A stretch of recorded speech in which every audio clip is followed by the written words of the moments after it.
Hello, everyone. Good morning, good evening. I am delighted to welcome you to our webinar hosted by the IPA website editorial board.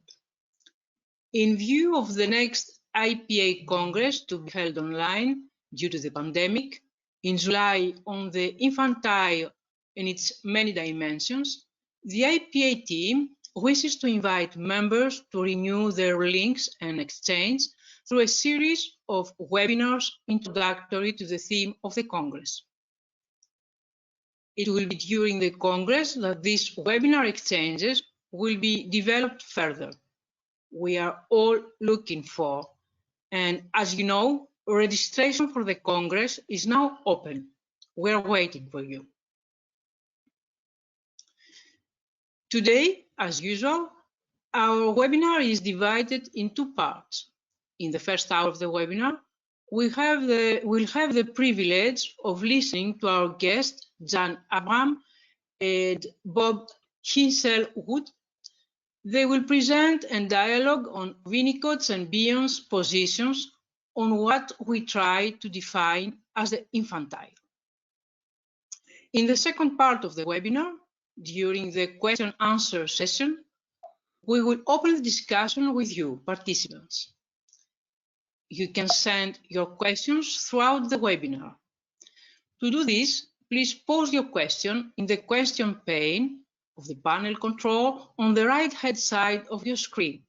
There you can also find the Hangouts, the text of our presenters, and you can download them from the Hangout tab on your control panel. To send your question, you must click on the small white arrow, which is located just before the word questions. A chat window will open where you can write your question using your keyboard and send it. Our guest will attempt to answer as many questions as possible. The infantile is a very complex notion, but very crucial. We have already underlined infantile's complexity during the three previous webinars, the first with René Roussillon, the second with Florence Guignard and Gilbert Dietkin, and the third with Clara Nemas, Christine Angieux, and Massimo Taglianti. You can always watch the records at the IPA website at the webinar page.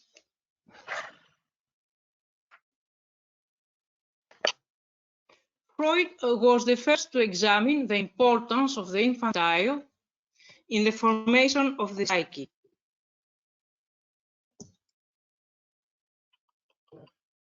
And of its consequence on the formation of each person's psychic functioning. He centered the infantile in the core of the psychoanalytical praxis founded on the transference and counter-transference experience. Freud was joined by Klein, Winnicott, but also Bion, Green, post-Freudians who examined the question of the development of the psyche and its relation to the outside world, and in particular to the people in it. They deeply explored in the après-coup the early psychic experience and organization. Thus, they developed further, proposing their own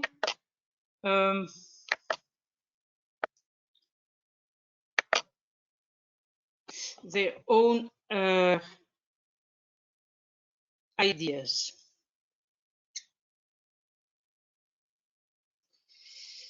I'm sorry.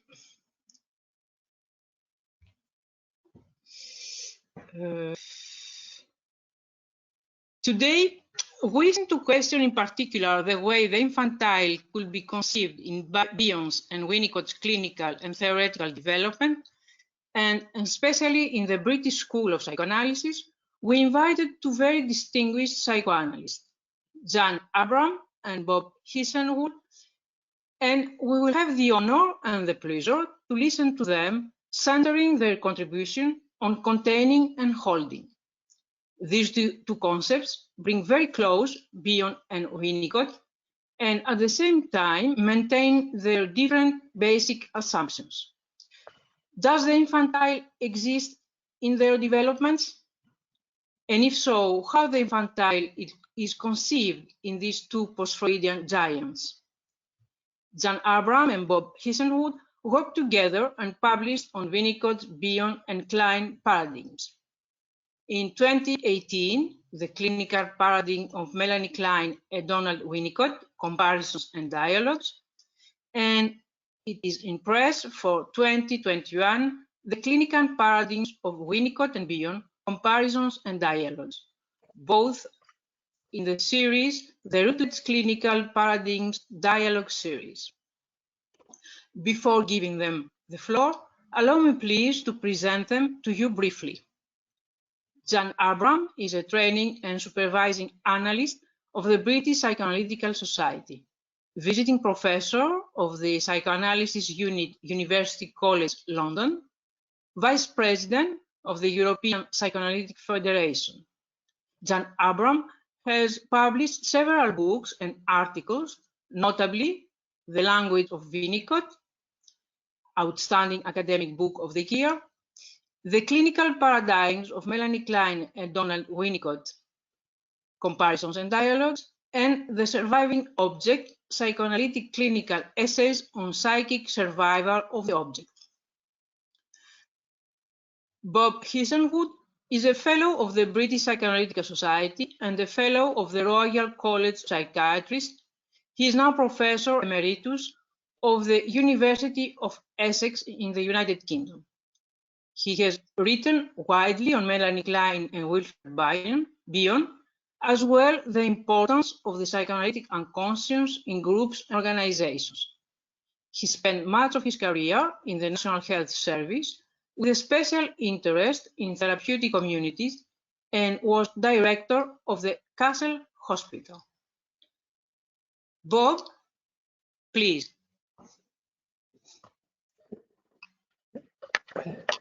Good afternoon, good evening. Thank you very much for this opportunity to be present and contribute to this webinar, where we will try to make some comparisons between Bion and Winnicott.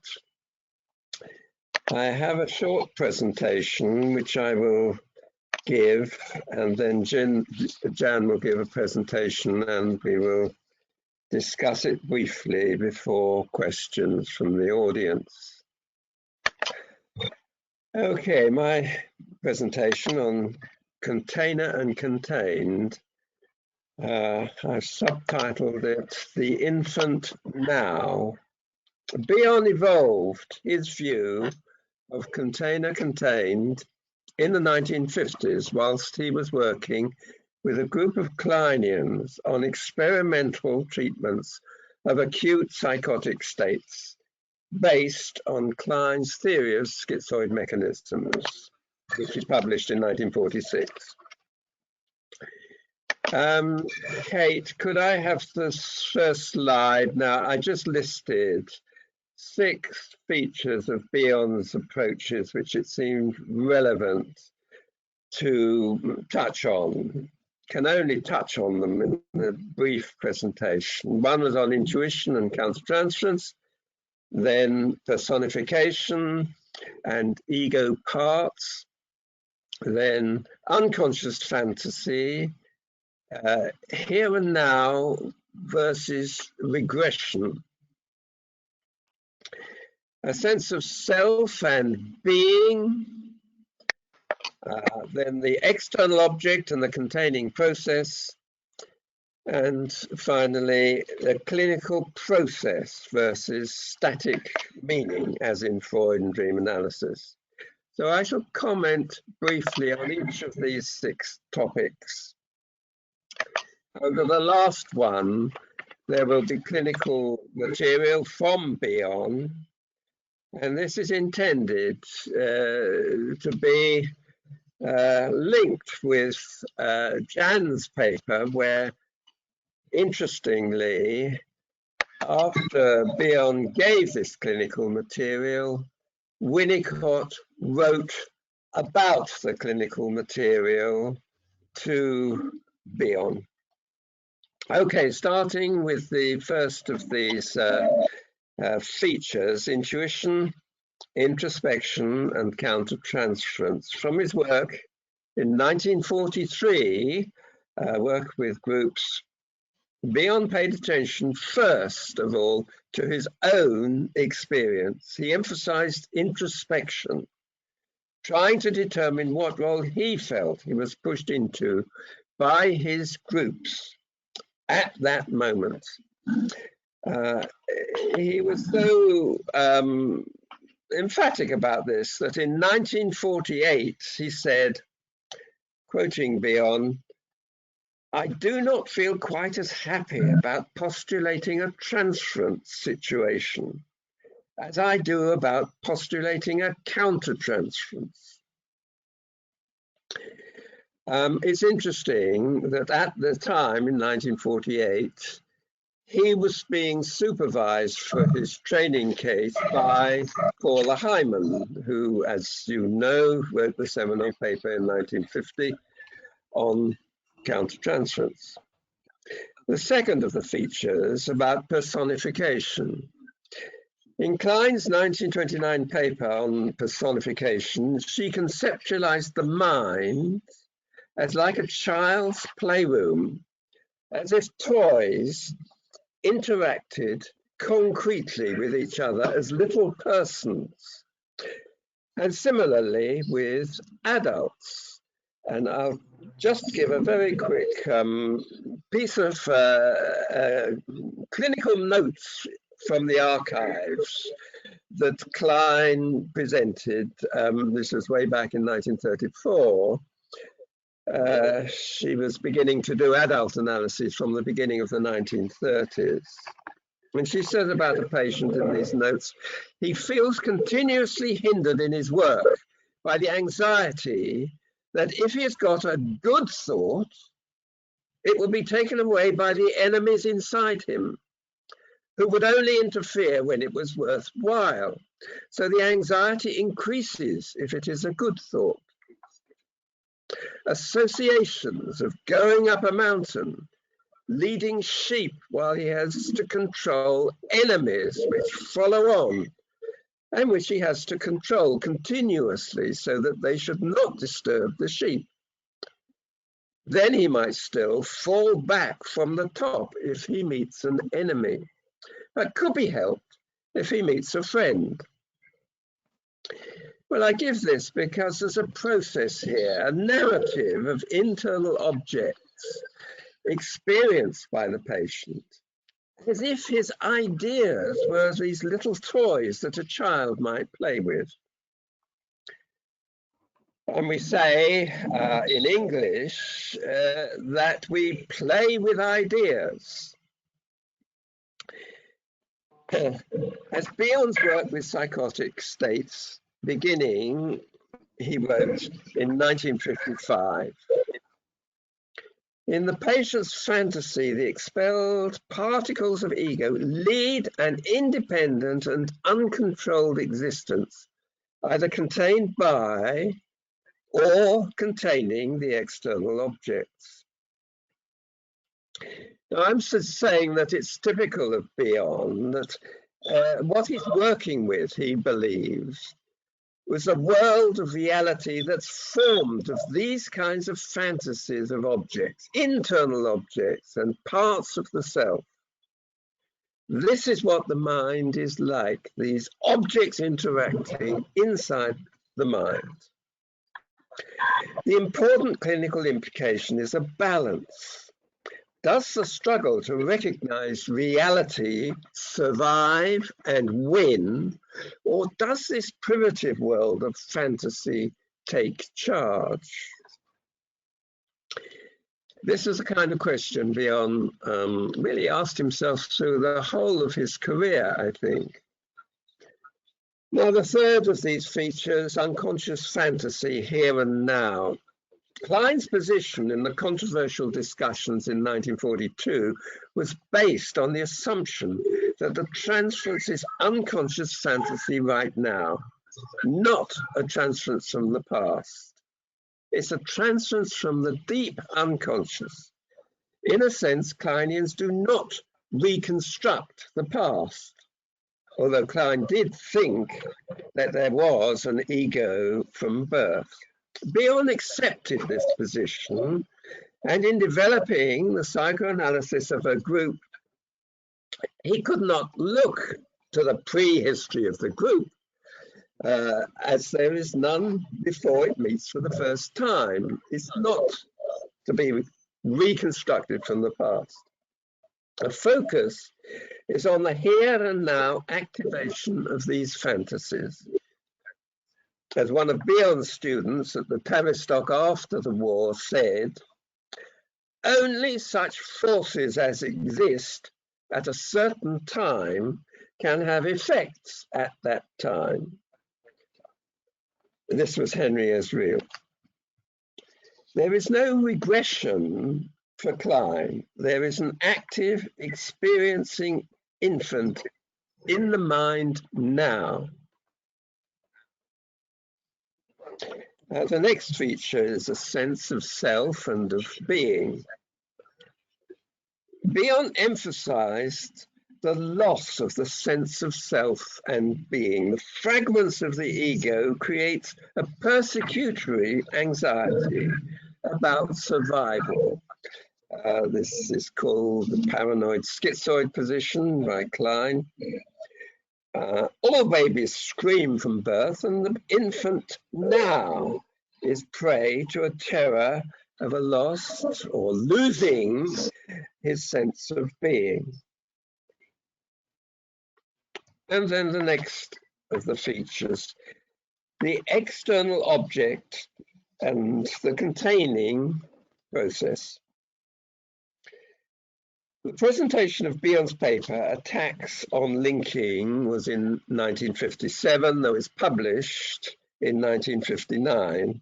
It coincided with Klein's Envy and Gratitude. He presented it in the same year as Klein published Envy and Gratitude, and Bion started with a defense of primary envy. But then, halfway through the paper, he developed a detailed understanding of projective identification that uses an external object. And here is a quote from Bion, which describes briefly, in summary, the idea of containment. When a patient strove to we put the next slide up. Well, wait a minute for the next slide, Kate. Not quite yet.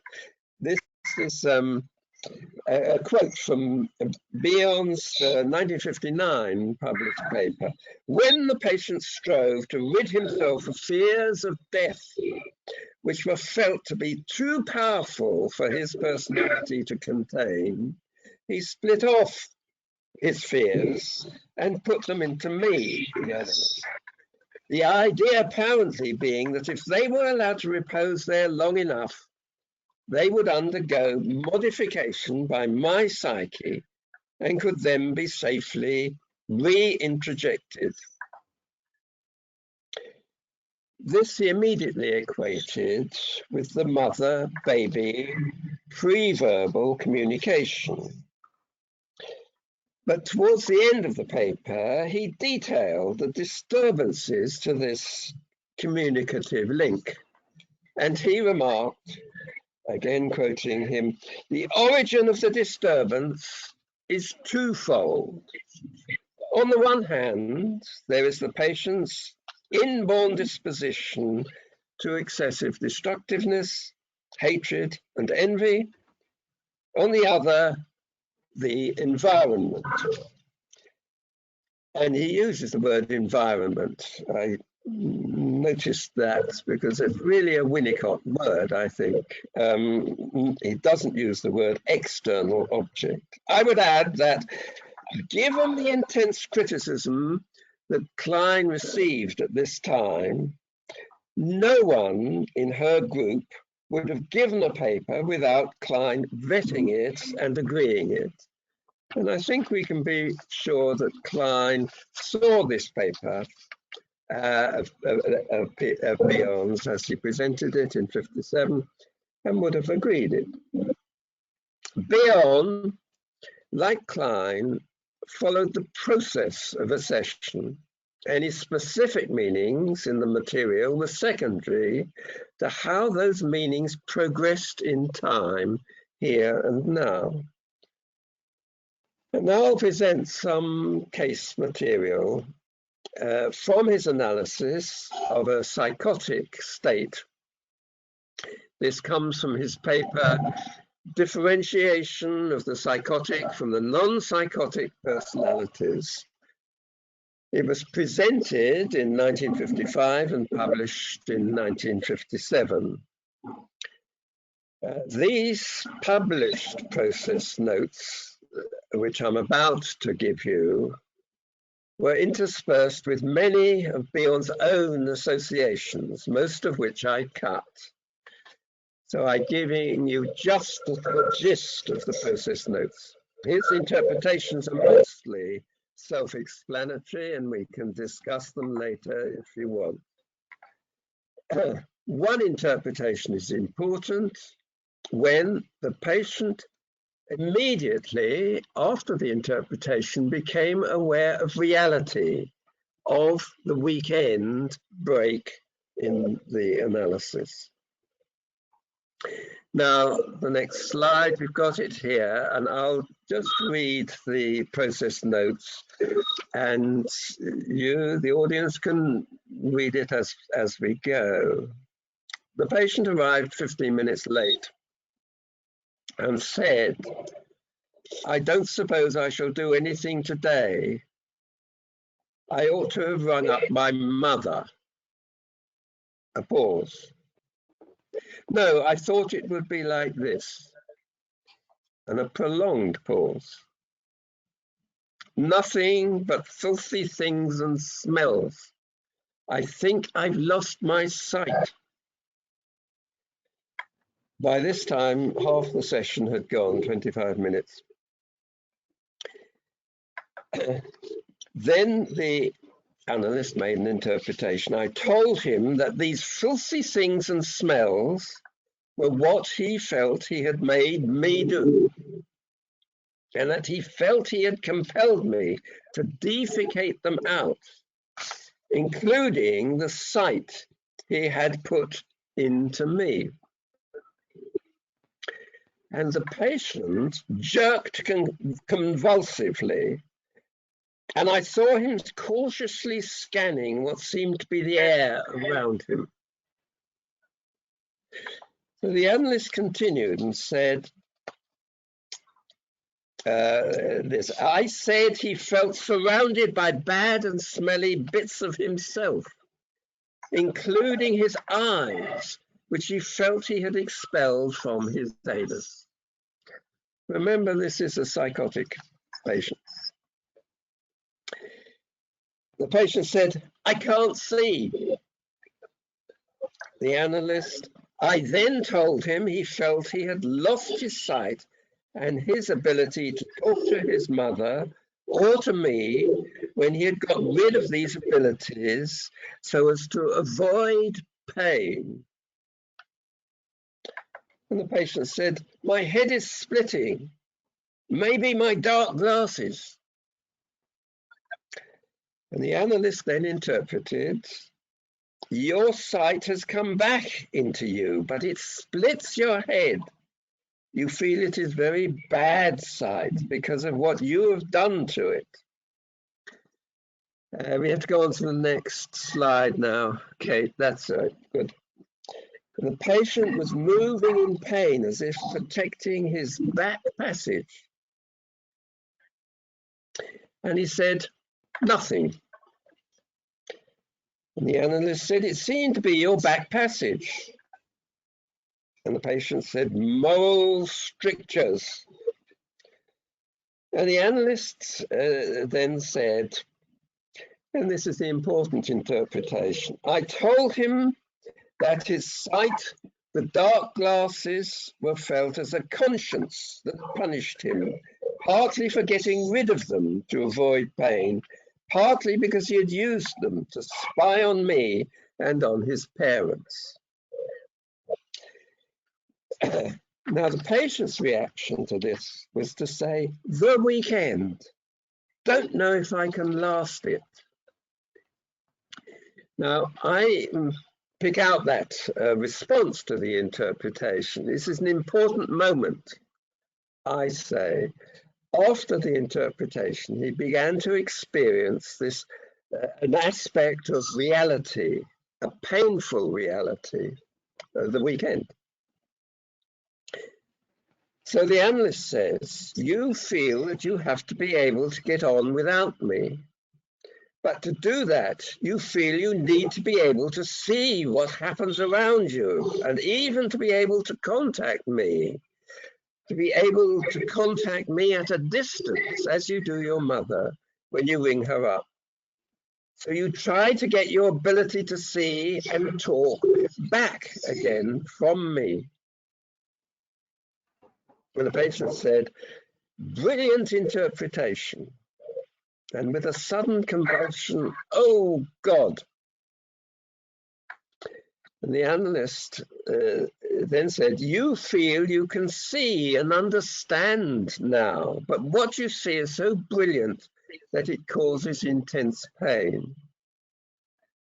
The patient, clenching his fists and showing much tension and anxiety, said, I hate you.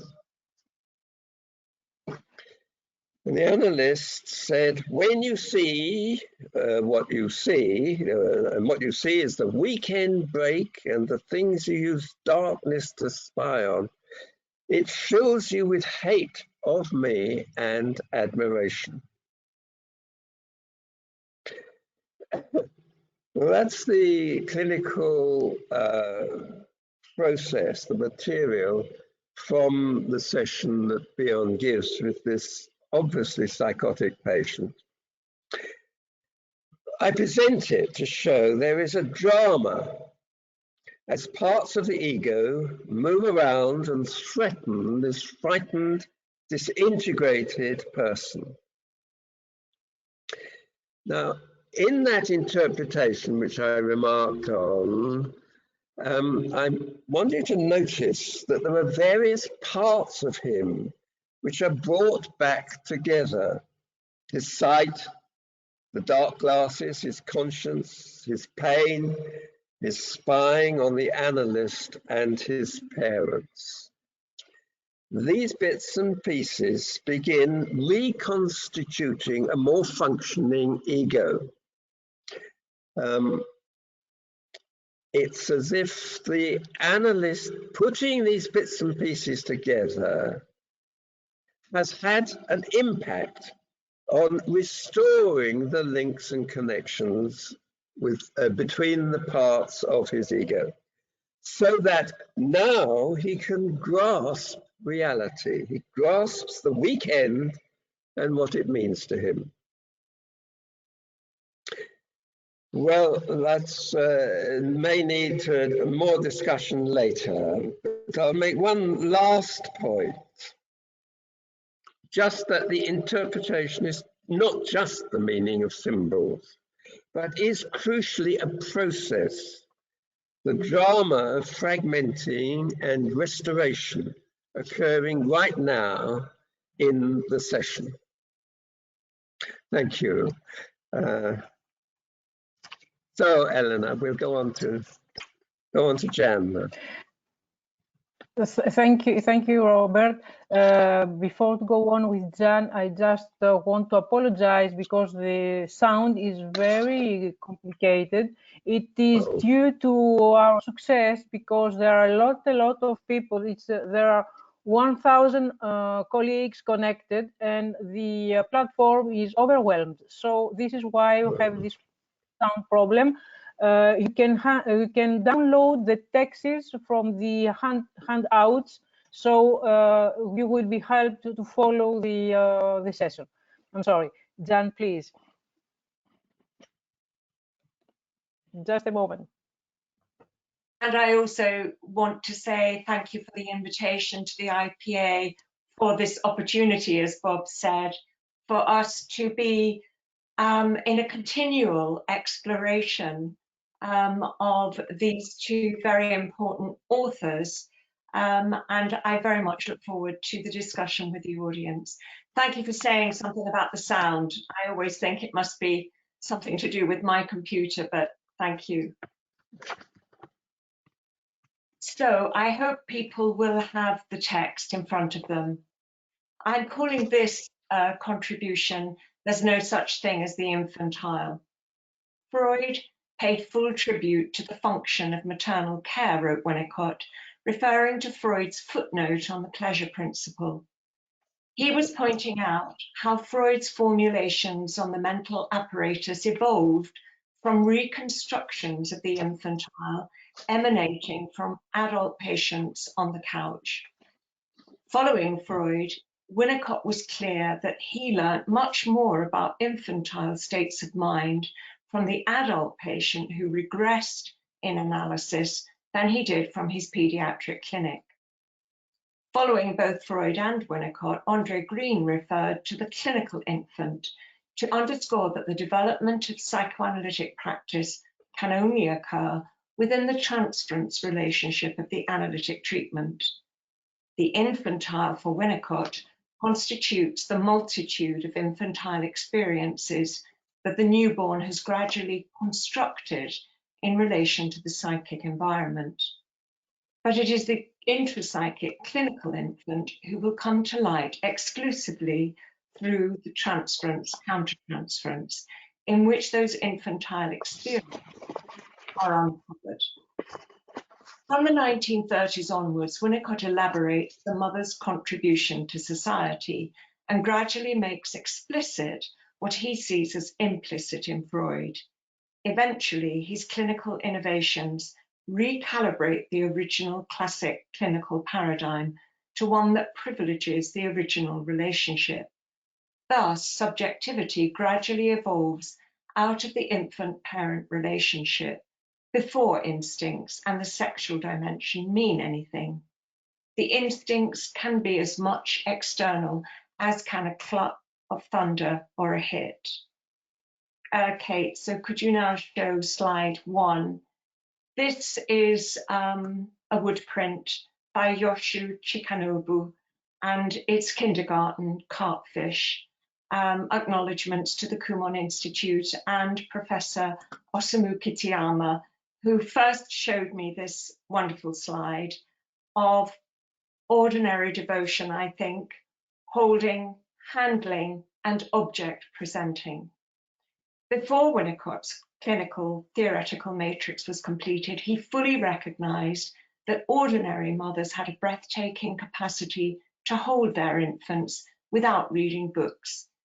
Their ability was founded on a knowledge based on their devotion that enabled them to psychically and physically orientate towards the infant's needs from the start. This was not a maternal instinct, he insisted.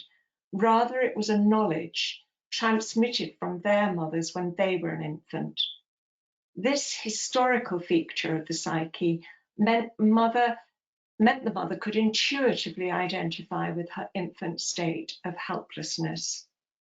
Primary maternal preoccupation, Winnicott suggested, was a specialized state of mind that would be seen as a psychiatric condition if the woman had not just given birth. In his very late work, I've suggested that Winnicott advances the concept of primary maternal preoccupation and holding when he proposes the notion of an integrate in the nascent psyche transmitted interpsychically by the nursing mother who had the infant's father in her mind. Following Winnicott, I've proposed the notion of a paternal integrate. Holding, psychic conception, and the theoretical first feed. Long before a woman actually conceives, she has already created the object due to her mother's facilitating breast, who had enunciated to her newborn, "Come at the world creatively, create the world." It is only what you create that will have meaning for you. The world is in your control. If the infant could speak at that moment, she would say to her devoted and generous mother, "This is just what I needed. Until this moment, I didn't know I needed this. Now I've received it, I feel powerful and that I can get what I need whenever I need it. I must be God." This necessary illusion of omnipotence is at the root of the self and emanates from the theoretical first feed. The continuity of being, due to the mother's capacity for timing her responses to the infant's needs, leads to the infant being able to live creatively in a world of objects objectively perceived. The complex layers of the mother's provision to her infant through holding is inestimable and will make all the difference between health and illness. Holding protects from physiological insults and takes account of the infant's skin sensitivity to falling, and of the infant's lack of knowledge of the existence of anything other than the self. With strong holding, the infant can gradually tolerate the essential process of disillusionment because the paradise of the early weeks in health has to come to an end. The infant feels well and experiences an environment mother during quiet and contented phases. But when the infant feels agitated or excited, his mother is felt as different. This is the object mother, who has to receive the infant's ruthless, raw communications in the need to survive. There's no fear of death at this earlier stage because there is no death instinct in Winnicott's paradigm, only a life instinct or love-strife drive that forces the infant to be ruthless without intent. By accepting and receiving the communications of both the quiet and excited phases through her capacity to orientate herself consistently and reliably, the mother will facilitate the infant to reach the stage when both environment and object mother come together in the infantile mind. Functions and their imaginative elaborations are not yet clearly distinguished as fact and fantasy. It's astonishing what the baby has to accomplish at just about this time. The multitude of psychic tasks that the mother is able to facilitate for her infant is equally astonishing. Being loved at the beginning means being accepted. This is the basis for a process of personalization, which includes the psyche indwelling in the soma and is to be found in the mother's ability to join up her emotional involvement. But it will be remembered that the mother is also able, throughout her loving capacity, to recognize that at times she also hates her baby, even her infant boy. There are at least 18 reasons why. The mother's powerful position invokes hate and envy rooted in the fact of dependency. But that hate and envy, I would add here, is a developmental achievement. It's not innate. The fear of woman is based on the denial of this fact, and as I've previously suggested, is at the roots of misogyny. Deficiencies of holding, regression in the analytic situation. Kate, thank you. This is the second slide called L'Esprit de Géométrie by René Magritte. For me, this is an example of the failure of the early psychic environment. Psychosis for Winnicott constitutes an environmental deficiency disease due to the early failures of the psychic environment. In the course of any given analysis, the patient will inevitably regress in the transference to the layer in which the original maternal failure is reached. This is Winnicott's point when he wrote to Bion on the 7th of October 1955, after Bion had presented the paper that Bob has just presented to you. Winnicott, in that letter, it's a much longer letter than I'm taking this excerpt from, wants to suggest to Bion an alternative way of interpreting. And of course, his alternative way of interpreting to the psychotic patient is based on his evolving theories at that time. Here's Winnicott then. He says in that letter, I would say that if a patient of mine lay on the couch, moving to and fro in the way your patient did, and then said, I ought to have telephoned my mother, I would know that he was talking about communication and his incapacity for making communication. I would have interpreted, so this is his interpretation, suggested interpretation. A mother properly oriented to her baby would know from your movements what you need. There would be a communication because of this knowledge which belongs to her devotion, and she would do something which would show that the communication had taken place. I am not sensitive enough or oriented in that way to be able to act well enough, and therefore I, in this present analytic situation, fall into the category of the mother who failed to make communication possible. In the present relationship, therefore, there is a given sample of the original failure from the environment which contributed to your difficulty in communication. That's the end of the suggested interpretation. He goes on to write to Bion in that letter, you will see from my point of view, you were talking about the environment, although you said you were not going to do so.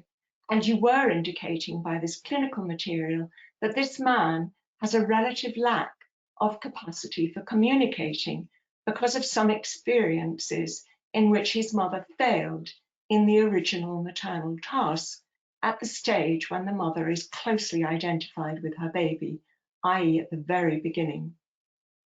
I know that there's a tremendous amount other than this sort of thing in the psychotic illness. You happen to give clinical material, however, which screamed out for an interpretation about communication. And that's as far as the excerpt of that letter is what I've taken from that. Winnicott's proposed alternative interpretation, I think, highlights his basic assumptions underlying his evolving clinical paradigm that still had 15 years more to develop.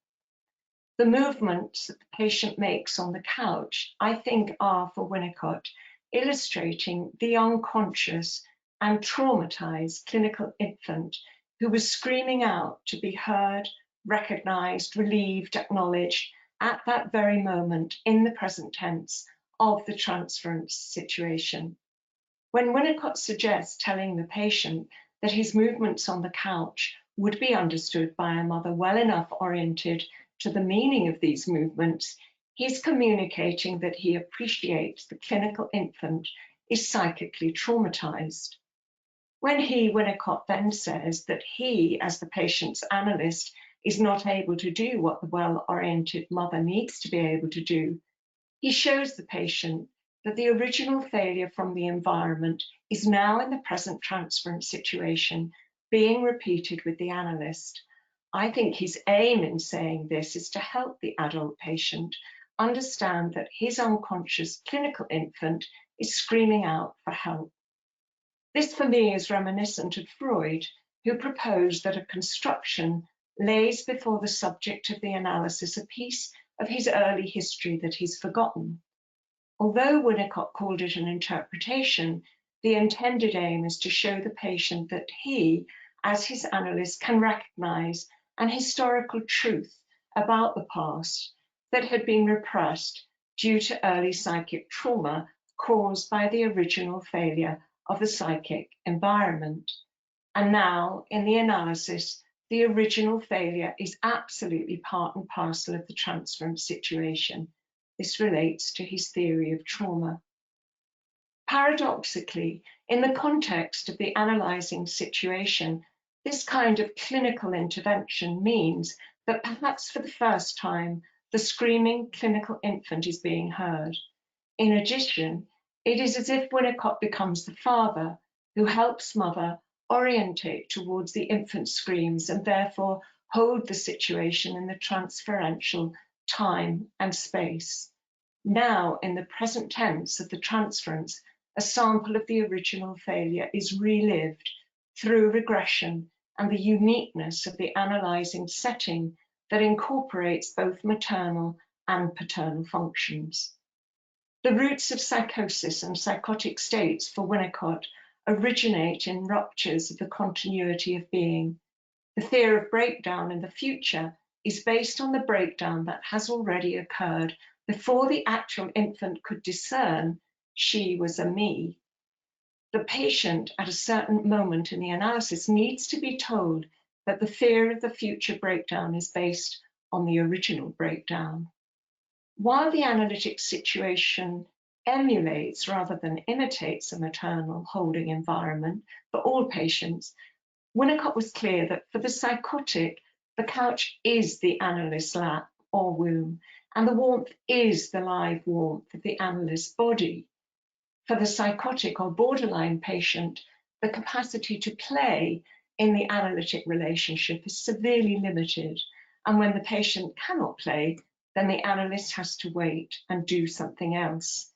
The patient who cannot play may develop a delusional transference, and I think this is what Winnicott may have been getting at in his correspondence to Bion in 1955.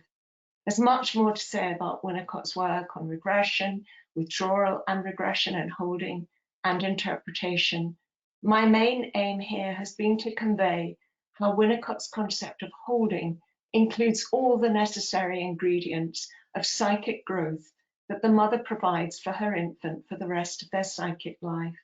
This is why there's no such thing as the infantile in Winnicott's clinical paradigm. Thank you.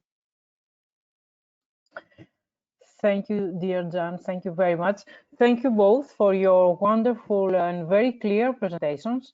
You both presented in your own personal, original way how the ability to develop a productive mental apparatus of thought depends on the interaction with the mother at the earliest experience of life. And we find here a resemblance between Bion and Winnicott's theory. The notion you presented of holding and containing brings both Winnicott and Bion very close, but maybe it's not so simple. It's not so simple, and we see also that your position on an infantile is different too. So to start discussing, please, Bob, do you like to give us Bion's and your own point of view on Jan's pictures, slides we've seen? Micro. Thank you. Yes, on the slides, well, they're well-known slides, aren't they? And of course, the Magritte one is very famous. I have to say, I've never thought of Winnicott as a surrealist, but perhaps that's a thought to take away. I think the closeness of surrealism to psychoanalysis is of some interest. Though let's not go into that here. I think I would want to take up one or two things from the letter that you quoted, Jan, about Winnicott's letter about Bion's interpretation. And there's a sort of, is there a sort of impatience in Winnicott's letter, which says to Bion, look, the patient is screaming out for an interpretation about communication. And I think Winnicott is right that the patient is screaming out for something to do with failed communication. There's no evidence, is there, that Bion ever responded to that letter. I don't think that a letter from Bion was found in the archives. But I wonder what Bion would have said had he replied to that that letter, what Winnicott seemed to think was a correction to Bion's actual interpretation. And my sense is that Bion would have said, "Oh, Winnicott, you haven't got the point. Of course it's all about communication. We all agreed it's about communication." I think Bion was talking about communication, and the reference to mother at the beginning, ringing up mother, sets the session off on that note. Now, what I think is interesting, and we may want to discuss, is the difference that Winnicott and Bion seem to be showing in the nature of communication as they see it.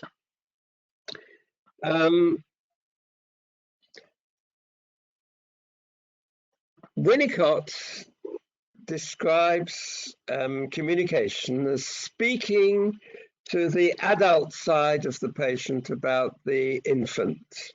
And he's using words in that way to represent something to the adult part of the patient. I think that Bion thinks that he's doing something different. I think that Bion thinks he's engaged with the infant part of the patient, that there is an infant in this analysis. And what the infant does, because the infant is pre-verbal, is not to use words, but to do things. The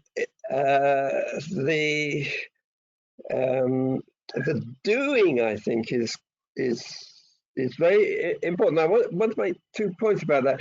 One is that from the patient's point of view, as Bion understands it, the patient is putting lumps of himself, of his own ego, into Bion, and then experiences Bion as doing something with these lumps and pushing them out like feces so that they create smelly bits and pieces in the air, which the patient then tries to follow with his eyes in this psychotic sort of way. I think Bion is trying to convey here something about this doing quality of communication, whereas Winnicott is talking with words as representing meanings in a much more adult kind of way. So I think they are on really quite different lines when they are talking about communication. And there's a sort of missing each other when Winnicott conveys that Bion is not talking about communication. He is, but he's talking about a kind of doing communication in which he's putting into beyond his sight, the patient's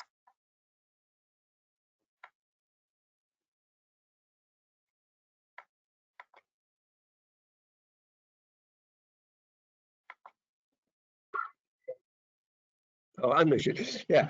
So that Bion is talking about this ability of the patient's ego to grasp reality, and that bits and pieces of that ego are split up, disposed of into the analyst, kicked out by the analyst, and so on, in a dramatic sequence like that. And one of the points that interested me, my second point here, The first point is that I think they were talking about very different kinds of communication. The second point is it surprised me that Winnicott didn't grasp this exactly, because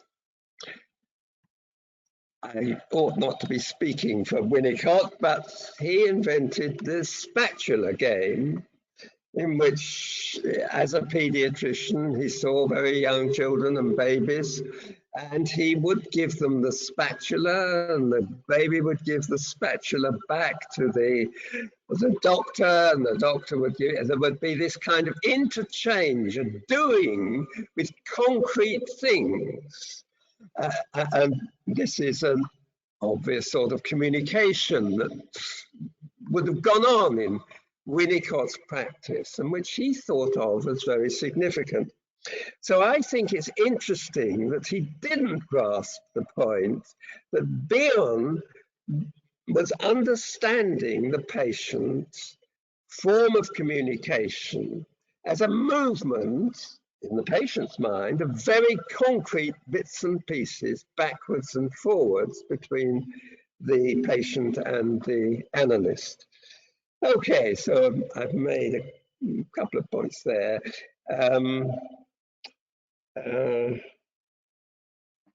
Yes, there you are. There's a point to start with.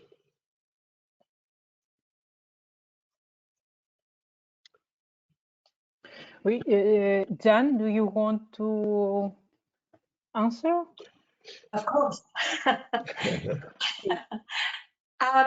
Yes, thank you, Bob. No, I think your points are very interesting, and I think there's an important discussion there. First of all, we have to recognise that this is all hypothetical. We've got no idea, actually. I mean, Bion says a lot more in that paper about the history of his work with that patient. Yes. And he's bringing 6 years the patient has been in analysis. I think what I'm interested in is, and it would have been very interesting to see if Bion would have responded, but and how he would respond. But of course, what it brings up is technique and the different approaches to psychoanalytic technique, and based on the clinical paradigms, the basic assumptions that both you and I have been trying to think about in the first book and now in this book. Now, when you refer, first of all, your point about different communications, I couldn't agree with you more, but actually what Winnicott says is not, you said you weren't going to talk about communication. He says you weren't going to talk about the environment. But what you said screamed out for an interpretation about the environment, because you'll remember at the beginning of that paper, Bion says very clearly, I shall enumerate now what I think are the preconditions for the mechanisms on which I wish to focus your attention. There is the environment, which I shall not discuss at this time. Mm-hmm. Now, I think Winnicott's point is, how can you not discuss the environment with this particular patient at this particular moment when he is saying what he's saying? It's complete. For Winnicott, I think it was completely caught up with what the patient was saying to Bion. That's one thing.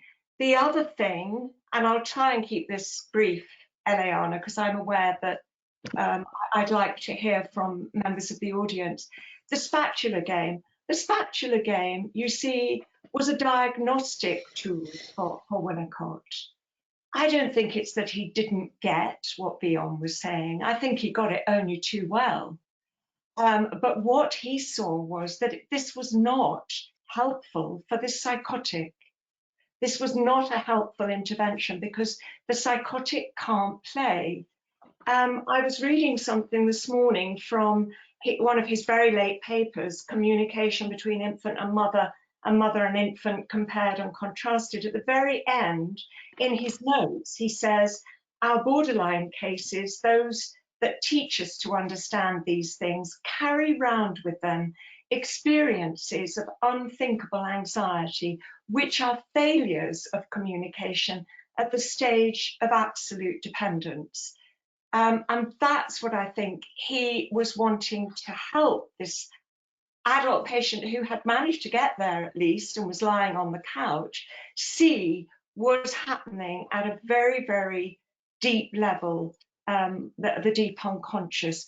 The spatula game, Winnicott came to evolve and noticed that there was a healthy way of playing the spatula game and a way that showed there was really something very, very serious going on with the parent-infant relationship that was pathological. He was always clear, as you know, that there were babies that were held and babies who weren't held. So I think this is where this is what he was mainly trying to convey to Bion. Well, Thank you both. Maybe we can go on to the discussion, the questions from the participants, and you will have the occasion to come back to these questions and ask, elaborate it more. So there are two questions. The one I have sent already by the chat box to all the participants, and the one I'm sending now. I'm starting from the second one. Is environmental failure in Winnicott similar to what Bion calls the work of projective identification? That means receiving the bits of the ego that the infant can't cope with, bear, contain. This is about Winnicott and Bion. And there is another question. I will read it to you right away because it is another aspect that it was asked, another question related to fertility and the trauma because Dan was talking about trauma. So if I can find, okay, no, it goes on. I'm sorry, because there are a lot. Okay. It is a question to Dr. Hisenwood. Do you think it would be fair to say that Sandor-Ferenczi, as well as Bion and Winnicott, tried to postulate the impact of the external object in the analytical interaction, pioneering a bimodal way, influenced Klein and ultimately Bion and Winnicott? Thank you. So the trauma quest and the failure to contain related to projective identification. Who wants to start? Micro, Kate, please open them. Okay, thank you. Bob, do you want to start? I may need the questions repeated for me. Would you do that, Eleanor? Just repeat the questions. It's on the control panel. If you look at the control panel at the right-hand side, they should be there. The one was on Ferenczi, and yes. The second one was, is environmental failure in Winnicott similar to what Bion called the work of projective identification, receiving the bits of the ego that the infant cannot cope with, bear, and contain? Yes, I'm a bit lost. I should have the questions on the screen, should I? Yes, it would help. Not on the screen. Have you got the control panel on the right, Bob? Yes, I have. It should be there under the chat. Under chat? No. Oh. Well, while you're maybe I have. Yes. Oh, yes. I'm sorry. I'm sorry for that. This is my problem with technology. The impact of the external object and pioneering a bimodal way of thinking in psychoanalysis. How much do you think the eyes coined the term Introjection in 1909 influenced Klein and ultimately. Is that the chat? Oh, I don't think it is. I think I've got the wrong one there. Do you think it would be fair to say that Ferenczi, as well as Bion and Winnicott, tried to postulate the impact of the external object in the analytic interaction, pioneering a bimodal way of thinking in psychoanalysis? I actually think the ideas of Ferenczi that coined the term introjection, 1909, influenced Klein and ultimately Bion and Winnicott. Oh my goodness, this is a bit of history. Yes. Well, I wouldn't be surprised. I think Ferenczi may have been behind a lot of this. You know, Klein had her first analysis with Ferenczi, and she did appreciate it, though not as much as the analysis she had from Carl Abraham. Now, what's the impact of the external object and introjection? Ferenczi is credited with defining the term introjection, isn't he, originally? And Bion took it up in Mourning and Melancholia.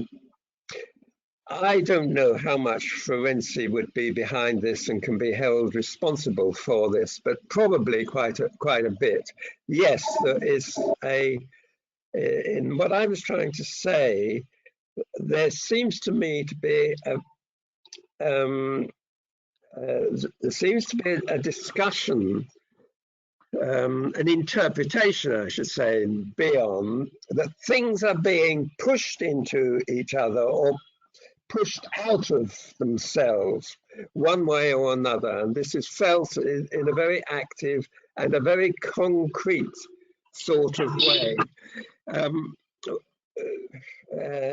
Bion, I think, was one of the people who thought that projection and introjection were experienced very concretely as really lumps and bits and pieces of the very self, of the very being of the patient. And there is particularly in Bion, perhaps less so in Klein, particularly in Bion, there's the idea that these externalizations of lumps of the self arrive in somebody else's self.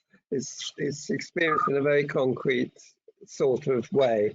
That was my reference to the spatula game.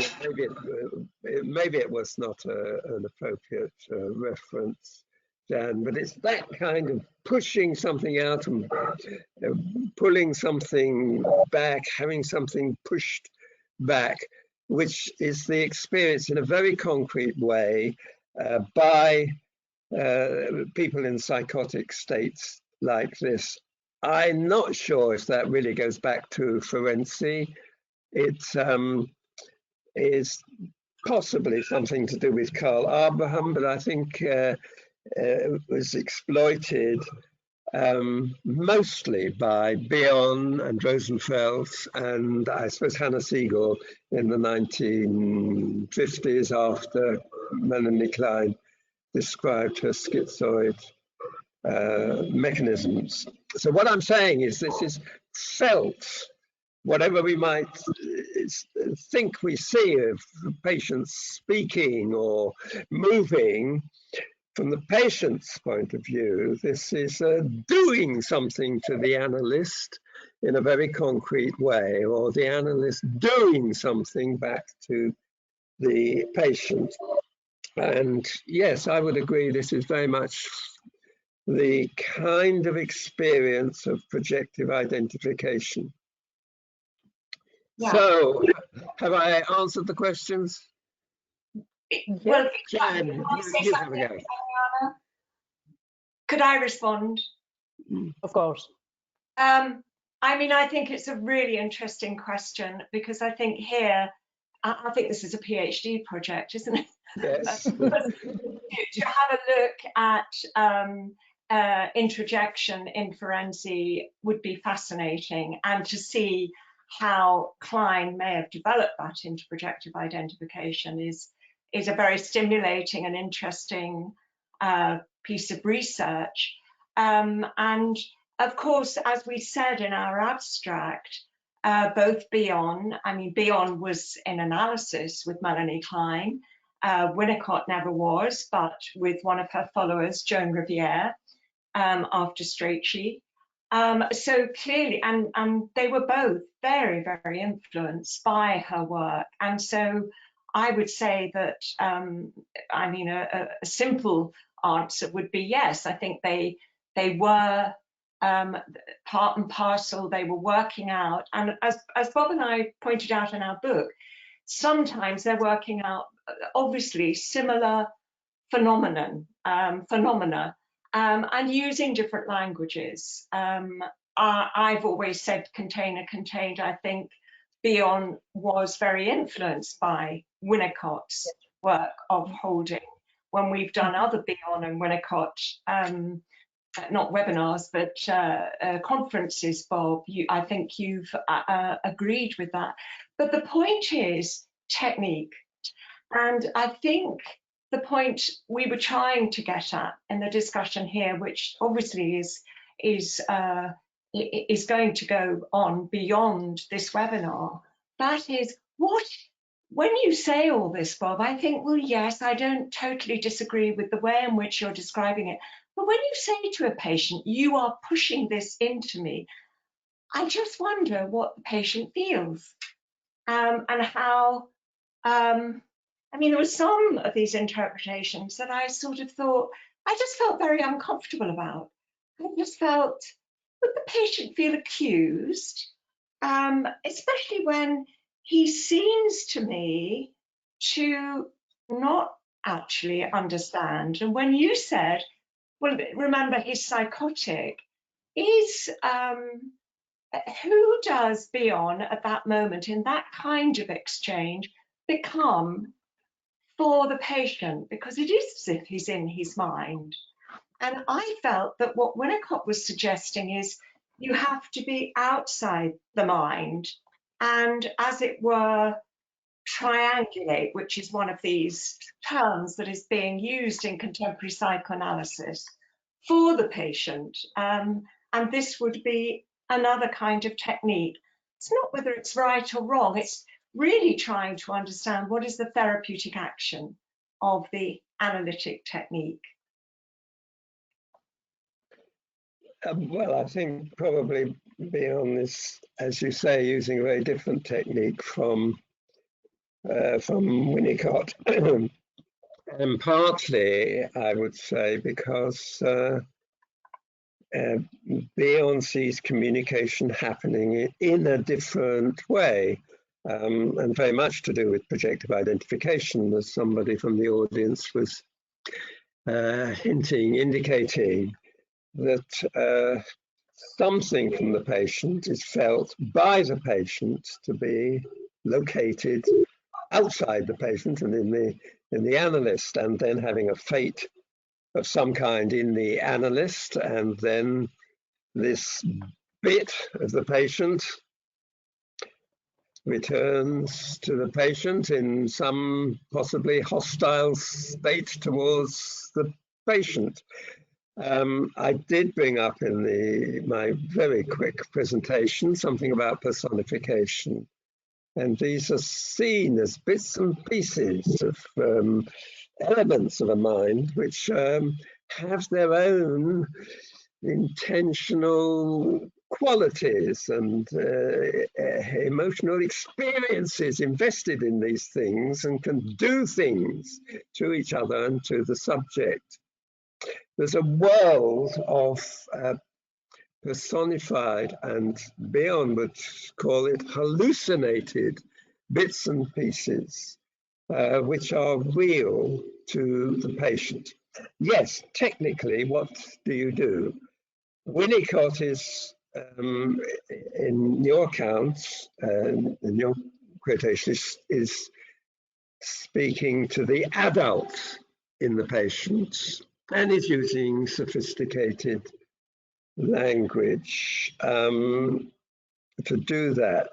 I think it's not so clear with Bion, and I think he was attempting to put some of these bits and pieces in the form of words, but seeing them as in some way an attempt to reconstitute the mind of the patient. And the particular interpretation I picked out was where Bion put together a number of the bits and pieces all in one interpretation. And as a result, or Bion would claim as a result, the patient was then able to grasp his reality. He knew about time, about weekends, about being alone. And Bion is pointing this out, I think, because he's saying the bits and pieces that have been fragmented in the mind of the patient in order to destroy the pain that reality brings. When, in an interpretation, these bits and pieces are put together, they put together in the form of words, when they're put together, this reconstitutes a bit of the function of the patient's capacity to experience reality, time and the weekend, and the pain of it. So I think there is this, there is a difference in technique here, where Bion, you may disagree,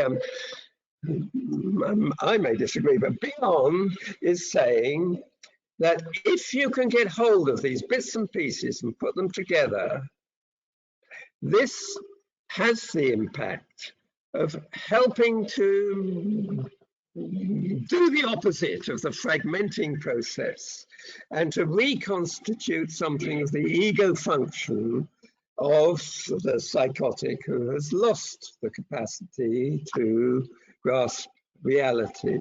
That, I think, is what Bion is trying to say. You do it. You do these things with bits and pieces of the mind.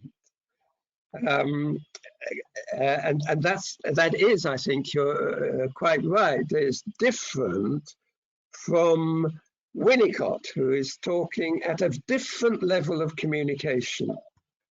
So the analyst can reconstitute the mind of the patient. He's putting things together that the patient has pulled apart. Yes. And as the patient says, I don't know how much weight one puts on it, but the patient says, that's brilliant. And then he says, I hate you. Because, Bion interprets this as the capacity to have some new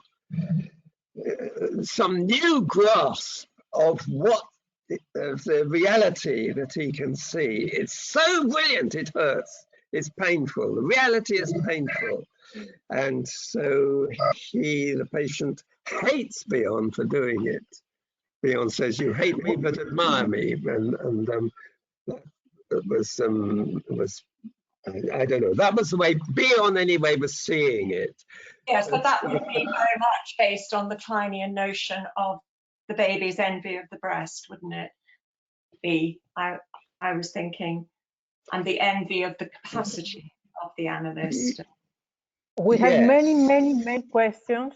Yes. We have so many questions. Your discussion is very, very interesting. I would like to ask you if the fragmented state of the psychic apparatus it is versus regressed for Winnicott, and in that way to go on with another question. You will have the possibility maybe to come back. I would like to ask about the differences about regression. You, Hisenhood, said that there is no regression for Klein. There is an active experiencing infant in the mind now. Winnicott talked in his interpretation about traumatized clinical infant. By that, he recognized that the patient would have what the patient would have needed. is maybe not very clear. No, I think it's clear. I can see that. I think this is a very pertinent point again in technique. It would be helpful, Bob, I think, for me, if you were to elaborate on why Klein did not agree with regression. Well, I think Klein was yes, I'm not sure. Slightly hesitating over the question why. There's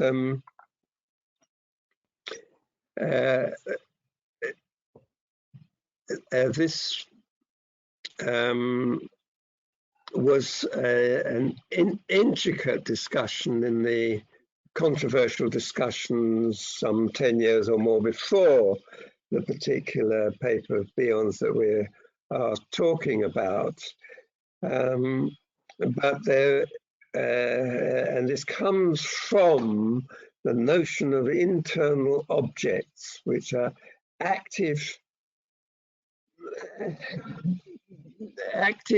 elements, objects in the mind. I described a little quote from the archives, one of her notes about a patient who has thoughts which could be attacked by an enemy, and then there's an association to sheep going up a hill.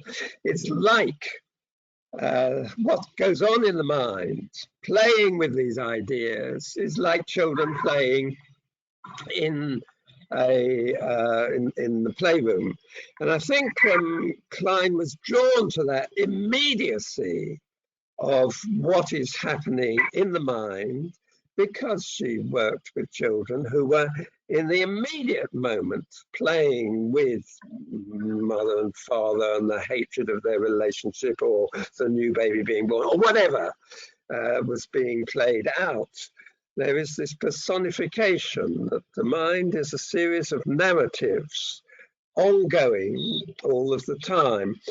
And Klein thought that she was accessing into a level of the unconscious which was different from the neurotic level. She thought there was this active narrative going on, full of anxiety and intense emotion of love and hate going on all the time at what she called the deeper layers of the unconscious. She was always talking about the deeper layers to make a distinction from the neurotic layers. She was always talking about the deeper layers. And I think she thought she was accessing something that was new and different from the neurotic conflicts of the Oedipus complex. Can I make a quick further point on that, Eleanor, that it interests me that what Klein thought she was doing was accessing not conflicts in the mind, but the very existence of a coherent mind that has not yet formed sufficiently or is not yet in a condition to have conflicts in it. That this is a level of the unconscious which is to do with survival or not survival. I was again interested that so much of Winnicott is about the survival of the self or the loss of the sense of the continuity of being, as Winnicott puts it. It seemed to me very interesting that Winnicott had the same kind of quality about losing the self. Klein thought that there was an anxiety about that. Maybe Winnicott didn't think there was a self-reflective quality to this, but Klein did. She thought that the infant from the beginning was anxious about whether its mind could survive. Mind and body is hardly distinguished at the beginning. And this was the survival anxiety or persecutory anxiety of the paranoid schizoid position. Winnicott always said he disagreed with the paranoid schizoid position, but in fact, I think his thoughts about the disintegration, lack of integration of the self was very close to what Klein was talking about as the anxiety and this deeper layer of the unconscious. Now, have I got anywhere in responding to what you were saying? Yes, I think. Yes, Eliana, can I respond to this question? And rapidly, because I would like to ask you 2 more questions. We don't have more. Right. We have 4 more minutes, please. Right. so I will just answer fairly quickly then. Winnicott talked in his interpretation about traumatized clinical infant. That was actually me interpreting Winnicott, but by this, the questioner says he recognizes that what the patient needed. Yes, I think that is what I was implying.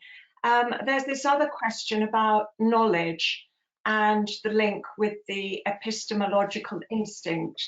As I say in that short presentation, the knowledge for Winnicott was based on what was transmitted. The woman's ability to tune in or not to her infant is based on what happened to her when she was an infant. This paper that I've quoted from earlier, Communication Between Infant and Mother, a very late paper, it beautifully articulates, Winnicott beautifully articulates all of that. And I think I need to, again, I think there would be very interesting compare and contrast between Klein's epistemological instinct and what Winnicott is saying, because as Bob has always said in our book, Melanie Klein was not a drive theorist. Thank you, because you answer also to the next question. I would like to ask a question to close this incredible, you're really, I don't know how to say it. There are a lot of things to say and to discuss, and there are a lot, too many questions to answer. I don't know how we are going to satisfy our colleagues. Today there are 1,000 connected, and there were 3,000 registered. Maybe we'll have to find a solution. I don't know. We'll see. Could you please wait for our book, Eleanor? You can wait for our book. I was going to say part 2. Yes, I was thinking about the part 2, but we will see. Could you give us, both of you, 1-2 sentences of the way you imagine, you define the infantile according to your position, according to Winnicott, and to Bion, please?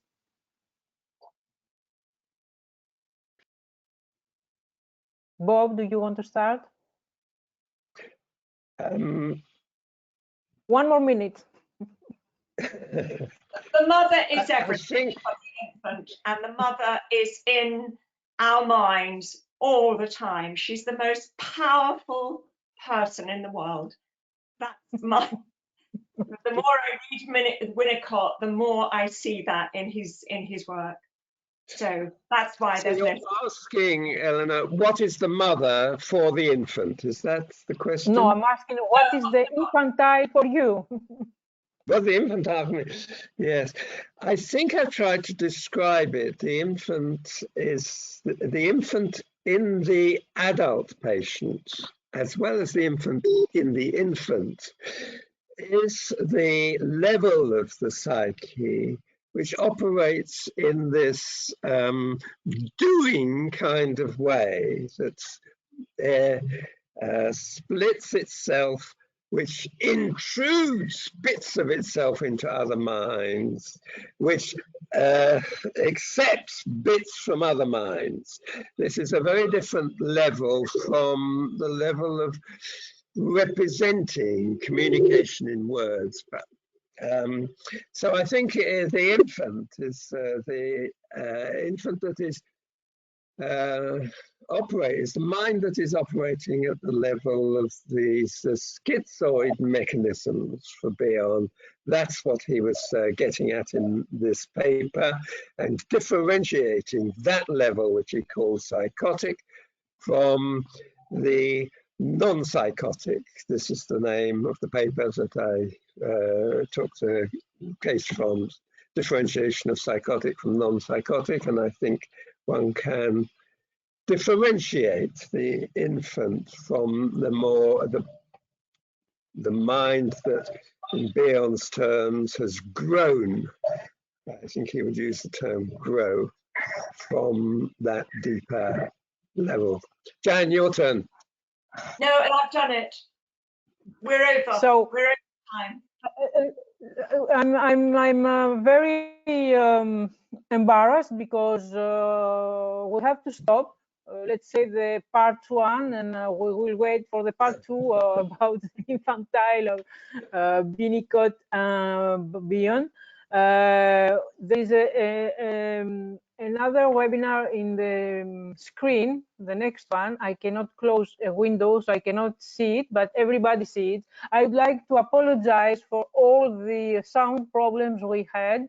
The platform was overwhelmed by colleagues who were trying to connect. So this is what happened, and that is why the sound was not very good. We would like to thank all of you, because there are still at about 900 persons that they are still connected and they are still listening. There are a lot more to say and to discuss. It is an evidence. We'll try to find a solution how to satisfy all our colleagues, and even those that they could not connect. That means that about 2,000 people couldn't connect today. I have to say to thank you again, and say also that we will have the possibility to continue this fascinating discussion during the panels during the Congress. We will have to check the program. I think there are some panels with Jan and some panels with Robert in a similar subject, but we would like to have the possibility and the opportunity to have you two together with us again. Thank you very much. Thank you so much, and bye-bye to everybody. Bye-bye. Thank you, Eleanor, and thank you for the technicians working. Thank you. Bye-bye. Thank you very much.